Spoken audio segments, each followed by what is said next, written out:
Friends, welcome back to our channel. నేను మీ శివరాజ్ కుర్మి. ఈరోజు మన వీడియోలో మనం చిన్నప్పటి నుంచి ఎన్నో కళలతో నిండిపోయి ఉంటుంది మన బ్రెయిన్. సో అలా మనం చిన్నప్పటి నుంచి ఇప్పటి వరకు మనం కావాల్సిన దాని గురించి ఎన్నో ప్రయత్నాలు చేసే ఉంటాం. అలా వాటిలో కొన్ని సక్సెస్ అయ్యి ఉంటాయి, కొన్ని రీజన్స్ వల్ల మరికొన్ని మధ్యలోనే ఆపేసే ఉంటాం. సో అలా కొందరికి కామన్గా జరుగుతుంది.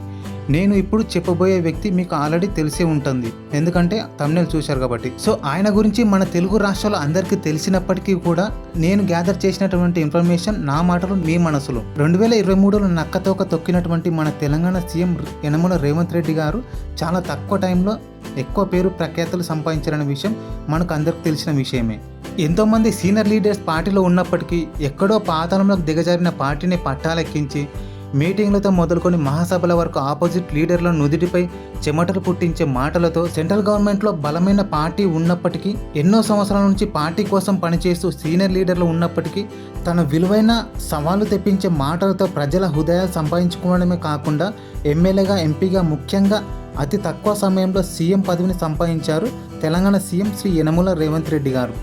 అండ్ దాంతోపాటు ఎలక్షన్స్ టైంలో అందరూ ఊహించిన విషయం ఏంటంటే, బీఆర్ఎస్ పార్టీని ఓడించి కాంగ్రెస్ గనక గవర్నమెంట్ ఫామ్ అయితే తప్పకుండా సీఎంగా ప్రమాణ స్వీకారం చేసేది శ్రీ రేవంత్ రెడ్డి గారే అని. ఎందుకంటే మనకే కాదు, పక్క రాష్ట్రాల్లో కూడా తెలుసు ఎక్కడ ఉన్నటువంటి పాతాళంలో ఉన్నటువంటి కాంగ్రెస్ పార్టీని తీసుకొచ్చి గవర్నమెంట్ ఫామ్ చేశారనే విషయం. సో ఫ్రెండ్స్, నేను ఇప్పుడు చెప్పినటువంటి ఇన్ఫర్మేషన్ ఏదైతే ఉందో ఆల్రెడీ మన ఏపీ టీఎస్లో అందరికీ తెలిసిన విషయమే రేవంత్ రెడ్డి గారి గురించి.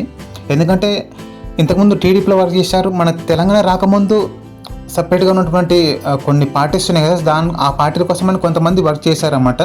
సో ఇప్పుడు తెలంగాణ వచ్చిన తర్వాత పోటాపోటీగా పార్టీల కోసమని లేకపోతే పదవి కోసమని వర్క్ చేస్తూ ఉన్నారన్నమాట. సో అలా రేవంత్ రెడ్డి గారు తన కష్టంతో, నమ్మకంతో పాతాళం ఉన్నటువంటి కాంగ్రెస్ పార్టీని తీసుకొచ్చి పట్టాలెక్కించి తన పేరును సంపాదించుకోవడమే కాకుండా సీఎంగా కూడా ప్రమాణ స్వీకారం చేయడం కూడా జరిగిందనమాట. సో ఫ్రెండ్స్, ప్రజెంట్ అయితే ఈరోజు మన వీడియోలో మన తెలంగాణ సీఎం అనేటువంటి రేవంత్ రెడ్డి గారు ఇంటి హోమ్ టూర్ చేయబోతున్నాం. బట్ అక్కడ ఏంటంటే పోలీస్ వాళ్ళు సెక్యూరిటీ ఫుల్ బందోబస్తు ఉన్నట్టు ఉంటుంది. ఎందుకంటే సీఎం క్యాండిడేట్ కాబట్టి ఎటువంటి వీడియోస్ కానీ ఫొటోస్ కానీ లీక్ చేయొద్దు అనే ఉద్దేశంతో వాళ్ళు ఉంటారన్నమాట. సో ఫ్రెండ్స్, అలా కొన్ని ప్రోటోకాల్స్ వల్ల నేను రేవంత్ రెడ్డి గారి ఇంటి హోమ్ టూర్ తీయలేకపోయాను అనమాట.